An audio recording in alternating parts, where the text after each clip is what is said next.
সুপ্রিয় দর্শক, আসসালামু আলাইকুম। আমি আজকে আপনাদের সাথে ঝরঝরে সাদা পোলাও রেসিপি শেয়ার করব। অনেকে আছেন একদম নতুন গৃহিণী, নতুন রাঁধুনি, তারা জানে না কিভাবে পোলাওটা রান্না করতে হবে, কতটুকু পানি দিতে হবে। এই সব কিছুর সমাধান সহ আজকের রেসিপি শেয়ার করব। প্রথমে একটি বাটিতে মেজারমেন্ট কাপে 3 কাপ কালিজিরা পোলাওর চাল নিয়েছি। এখন পর্যাপ্ত পরিমাণ পানি দিয়ে চাউলটাকে খুব ভালোভাবে ধুয়ে নিচ্ছি। চাউলটাকে ভালোভাবে ধুয়ে একটি স্ট্রেনারে নিয়ে নিচ্ছি। এখন চুলায় দিয়ে দিচ্ছি হাফ কাপ রান্নার সয়াবিন তেল, দিয়ে দিচ্ছি দারচিনি, এলাচি এবং তেজপাতা। হালকা একটু তেলের সাথে ভেজে নেব। দিয়ে দেব একটা পেঁয়াজ কুচি। এখন পেঁয়াজ কুচিটা হালকা একটু ভেজে নেব।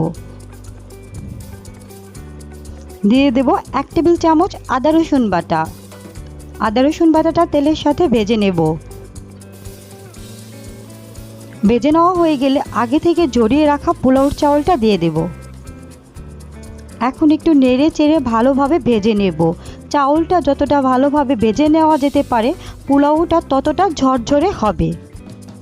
একটু সময় ধরে চাউলটাকে ভেজে নেব।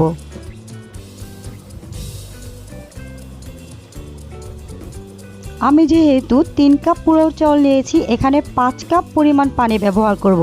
4 কাপ ফুটন্ত গরম পানি দিয়েছি এবং নেড়ে চেড়ে সাথে দিয়ে দেব 1 কাপ তরল দুধ।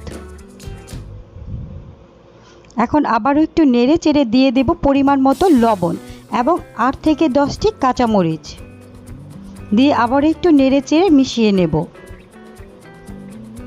এখন ঢাকনা দিয়ে ঢেকে 10 মিনিট রান্না করে নেব, যতক্ষণ পানিটা শুকিয়ে যায়। এখন পানিটা শুকিয়ে এসেছে, হালকা একটু নেড়ে চেড়ে নেব। এখন আবারও ঢাকনা দিয়ে ঢেকে দমে দিয়ে দেব। এখন দিয়ে দেব 1 চামচ ঘি। দমে রান্না করে নেব আরও 10 মিনিট। দেখুন, এই পর্যায়ে পোলাওটা ঝরঝরে হয়েছে এবং পানি নেই। পোলাওর চাউলটাও খুব ঝরঝরে। উপরে একটু পেঁয়াজ বেরেস্তা দিয়ে দেব। তৈরি হয়ে গেল আমার আজকে ঝরঝরে সাদা পোলাও। আশা করব এইভাবে বাসায় ট্রাই করবেন। আজকে এই পর্যন্তই। রেসিপি ভালো লেগে থাকলে চ্যানেলটি সাবস্ক্রাইব করবেন। আল্লাহ হাফেজ।